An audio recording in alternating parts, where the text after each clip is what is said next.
conscious critical faculty basically is very much connected to the way that you're, it's like the gatekeeper of your experience. This is the way that I look at it. So what it does, your conscious critical faculty, is it either accepts or rejects things from your perception according to your settings.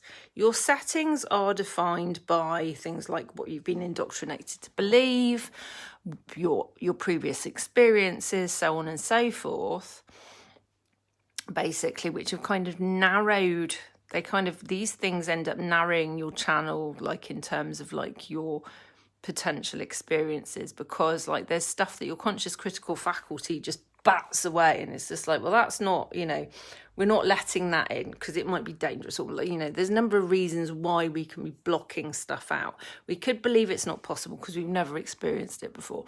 We could believe it's not possible because someone else told us it's not possible. We could believe it's not possible because in actual fact on some level we know it's possible, but we had experience in other lifetimes or whatever that we had, like, because we weren't really aware of how we were working with something, we ended up creating what we judged at the time to be a mistake or a fuck up, and we weren't looking at it from the overview of like, things change really drastically when you understand it all to be a game and understand everything is playing, because then you stop putting such harsh judgments on yourself and on other people, and you start to realize how actually like changing the game isn't really as difficult as you might believe if you're in the game and you've forgotten you're playing it.